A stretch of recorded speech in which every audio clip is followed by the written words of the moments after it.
ellos, al recibir la denuncia o la supuesta situación de riesgo, primero se determina el riesgo, es decir, el riesgo de este menor de desprotección familiar. En Exitosa presentamos Usted tiene derecho. Estamos aquí en los estudios de Exitosa con la doctora María Guzmán Coveñas, abogada especialista en materia de familia. Y el tema que hablaremos el día de hoy, y si usted tiene alguna consulta que quiere hacer, ya sabe, tiene las líneas telefónicas de Exitosa a su disposición, el 251-9422 y el 940-800-800. Implicancias legales por abandonar a los hijos menores, Katiuska.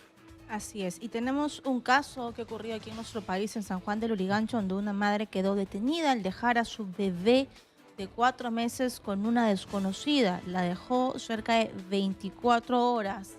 Y queremos conocer un poco sobre este tema que seguramente la población identifica en su localidad. Creo que todos conocemos alguna familia que pueda afrontar por lo mismo y queremos saber los canales incluso para denunciar. Así es. Bueno, buenas noches y muchas gracias, Katiuska Torres y Pedro Paredes, por la invitación a Exitosa Te Escucha. Es un tema muy importante y de preocupación también. Sí, sin duda alguna. Pero primero definamos lo que significa abandono en ese tema particular de los hijos. ¿Cuándo, bajo qué circunstancias podríamos considerar un abandono a los hijos menores? Ese es el gran problema de nuestra legislación porque no existe una definición clara. Y cuando se aborda un tema es supuesta situación de abandono. Y no llega a la situación de abandono, sino se empieza con una investigación de situación de riesgo. ¿Cuándo? Cuando hay una denuncia o por parte de la comisaría o por parte de un padre de familia que comparte con las autoridades de un colegio, o ver a un niño en la calle, ¿no?, cuando debería estar en el colegio. Entonces viene el comité multidisciplinario a investigar, donde está una asistente social, donde está también un guardia de familia, que en este caso en las comisarías son las mujeres, y también la de MUNA que participa. Entonces ellos, al recibir la denuncia o la supuesta situación de riesgo, primero se determina el riesgo, es decir, el riesgo de este menor de desprotección familiar por parte de los padres o con quien se hubiera dejado, que puede ser muchas veces los abuelos o familiares, ¿no? Entonces, luego te tiene que dar, para declarar la situación de riesgo, es un procedimiento donde el juez de familia iniciará apertura de este proceso por indicación del fiscal. O sea, no es directo, como en otros países. O sea, no es que hay algo que pueda yo notar y diga, no, esos niños o esa niña está en estado de abandono y por lo tanto denuncio a la fiscalía y actúa sobre esa base. No, actúa sobre una presunta situación de riesgo, de desprotección al menor. Y una clara situación de riesgo de desprotección no son los niños que están en los semáforos, en las calles, pidiendo dinero o vendiendo productos. Exacto. En este caso, el padre puede perder la patria potestad porque está obligando a la mendicidad al menor. Y esa es una de las causales de esta pérdida y también una de las consecuencias, ¿no? ¿Y qué pasaría si, por ejemplo, la madre o el padre terminan justificando que hay una necesidad económica y que en realidad no están en abandono, sino que los están enseñando a trabajar, que es muchas veces el argumento que es utilizado cuando se dieron esos hechos? Esa es una gran problemática porque es la realidad. Justamente la ley, el decreto legislativo 1297, que se establece con el objetivo de darle protección a niños, niñas y adolescentes en presunta situación de riesgo, incluye todo, situación social, esté trabajando o no esté trabajando, pero nuestra realidad económica es que muchas veces los padres los abandonan a los niños momentáneamente, porque el irse a trabajar tampoco es un abandono, sino es un espacio físico. Es decir, se habla de un abandono cuando es injustificado.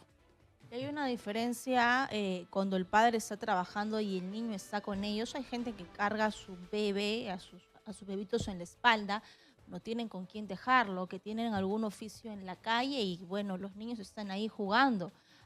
Algunos niños se juntan entre ellos y forman un grupo de repente, pero tú los puedes ver quizás sucios, quizás en la calle correteando, de repente en una situación de peligro porque están en las pistas. ¿Eso también podría definirse como abandono?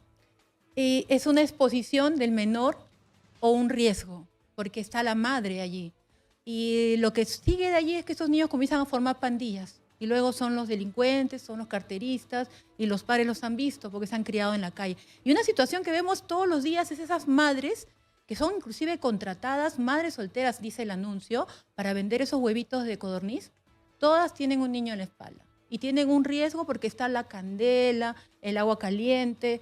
¿Y dónde está? Pues ya no existen los guaguasis como antes, que por lo menos era una alternativa, ¿no?, de solución. Una más, como se conoce. Porque las guarderías hay un presupuesto alto para pagar. Claro, por parte del Estado debería contratar un bus y llevarlos a los niños que sean felices, porque ese es su objetivo, ser felices. Ahora, doctora Guzmán, y un poco aterrizando el tema familiar, cuando hablamos de hijos en abandono, por ejemplo, muchas veces en una relación de padres separados hay esas acusaciones. Tienes en abandono a mi hijo, en abandono a mi hija, te voy a demandar. ¿Cómo funciona en ese contexto de enfrentamientos entre padres que se acusan de abandono de los hijos que hay en común? Claro, porque el abandono no es solamente la ausencia física del padre, sino también la ausencia moral. El desprodigarlo de alimentos, de educación, de cariño inclusive, ¿no?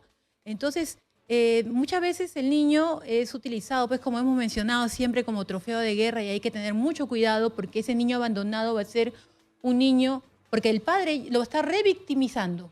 El niño ya está abandonado, pero al hacerlo público, al enrostrarle al otro padre la situación de abandono, ese niño va a crecer con baja autoestima y va a ser bien difícil que sea también un buen padre, salvo que lleve una terapia, como señalan los psicólogos, ¿no? Entonces, esa situación de abandono conlleva a que el padre que tiene a pedir la patria potestad, la tenencia y custodia absoluta, y al otro padre privársela, ¿no?, hasta que se supere esa situación de abandono, como por ejemplo si estuviera preso o si estuviera en algún o lejos, ¿no?, del país, entonces le cede al otro padre la potestad de cuidarlo.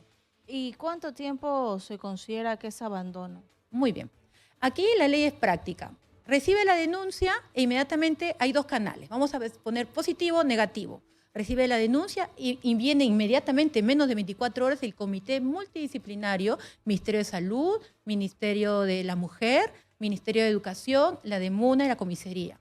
Entonces le comienzan a hacer análisis, evaluaciones al menor. Este menor va a estar en la comisaría o quizás si está abandonado en la calle en un albergue, se va a la comisaría de menores y si es positivo este abandono, es decir, no tiene padres, ese niño está en la calle, este niño va a ir a una casa de recogida, así se le llama. Entonces hay una remisión donde también muchas personas que no tengan la posibilidad de tener hijos pueden postular a que sus hogares sean un hogar de recogida donde momentáneamente pueden estar. Pero antes de eso se busca a los familiares más cercanos, a la abuela, a la tía, a los primos, ¿no? Ahora, eso sí es sí.